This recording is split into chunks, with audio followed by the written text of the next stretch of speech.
At this very moment, there's a good chance you're drinking alcohol or thinking about having a drink.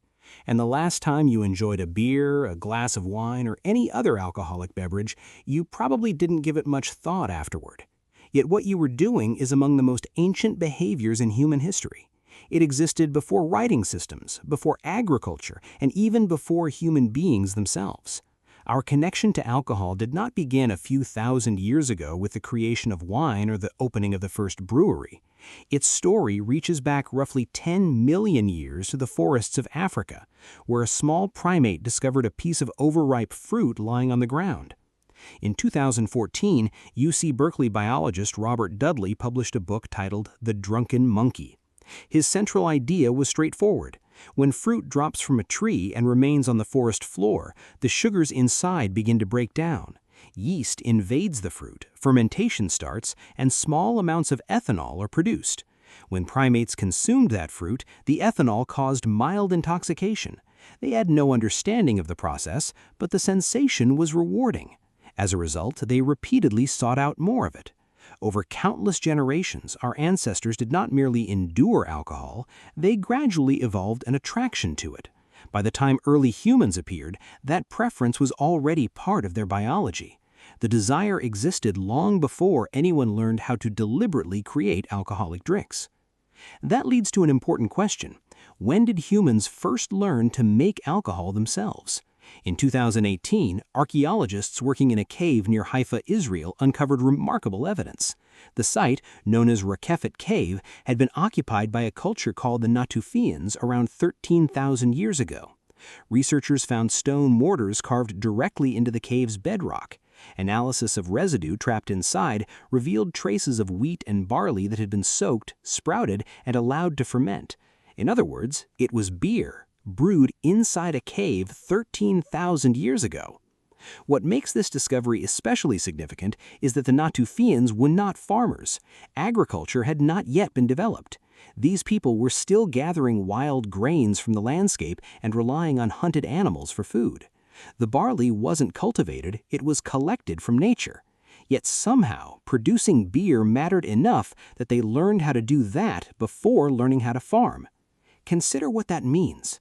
Before this evidence was uncovered, the accepted sequence seemed straightforward. Humans established settlements, began cultivating crops, formed villages, and only afterward discovered fermentation and alcoholic beverages. In that version of history, alcohol followed civilization. But the evidence from Rakefet Cave suggests a very different story. These people were brewing while they were still mobile hunter-gatherers, and they were not alone. Roughly 1,000 years later, in what is now southeastern Turkey, people created something extraordinary. At a site known as Göbekli Tepe, enormous stone pillars, some exceeding 10 tons in weight, were positioned in carefully planned circles and decorated with detailed animal carvings. The construction was sophisticated and intentional, yet it appeared before agriculture, before pottery, and before permanent settlements existed in the region. The builders were still hunter-gatherers. For many years, archaeologists struggled to understand what could inspire nomadic groups to coordinate the immense effort required to transport multi-ton stones uphill and carve them with such accuracy. What incentive could justify that scale of labor? Then researchers uncovered large stone basins at the site. Chemical analysis revealed evidence of fermented grain residues. Brewing was taking place at Göbekli Tepe, and not merely in small quantities. The volume suggests production large enough to support sizable gatherings. Today, many researchers believe the site was not intended as a place to live. Instead, it functioned as a ceremonial center where people gathered for rituals, celebrations, and communal feasts. Individuals traveled from different areas, assembled together, and shared alcoholic drinks. This discovery feeds into a long-running debate among archaeologists. What truly motivated humans to begin farming? Archaeobotanist Patrick McGovern, widely regarded as the world's leading authority on ancient alcoholic beverages, has spent decades advancing a provocative argument. In his view, the primary goal was not bread production, it was beer production, and the reasoning is compelling. Bread demands multiple labor-intensive steps, including grinding grain, preparing dough, and baking it over heat. It's a relatively straightforward process. With beer, you simply soak grain in water and allow nature to take over. Fermentation occurs on its own. The appeal of alcohol may have been far more powerful than the desire to consume grain in another edible form. If McGovern's theory is correct, then alcohol was not merely a consequence of settled societies, it may have been one of the key reasons those societies emerged in the first place. Around 7000 BCE, the archaeological record becomes even more convincing. In Yahoo, a Neolithic community in central China, researchers discovered ceramic vessels that once held an alcoholic beverage. Residue analysis revealed a mixture of rice, honey, grapes, and hawthorn berries. Scientific testing confirmed that the drink had undergone fermentation.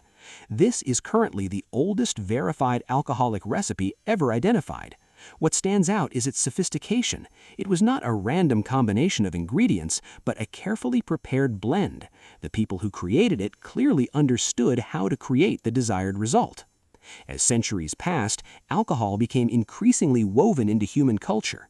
In ancient Egypt, beer was not viewed as an occasional luxury, it was an essential part of everyday life. The workers who helped construct the pyramids were routinely compensated with beer, often receiving 4 to 5 liters each day. That allocation was part of their regular pay. Rather than being rewarded with money, many laborers received beer as a valuable resource. The logic behind this practice was practical. Water drawn from the Nile was often polluted and could pose health risks. Beer, however, was processed through brewing, making it a safer option for consumption. In many cases, it served as a more dependable source of hydration than untreated river water. For countless people, that difference mattered. Imagine spending hours under the blazing Egyptian sun moving enormous blocks of stone across the desert. At the end of the day, would you rather walk away with a handful of coins or several liters of beer?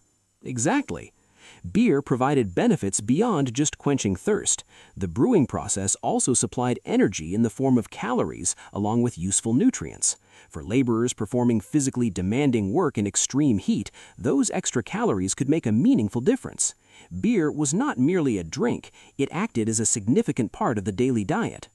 Its significance also reached into the spiritual world. The Egyptians believed that beer originated with Osiris, who gifted it to humanity. Because of this belief, beer became deeply connected to religious life.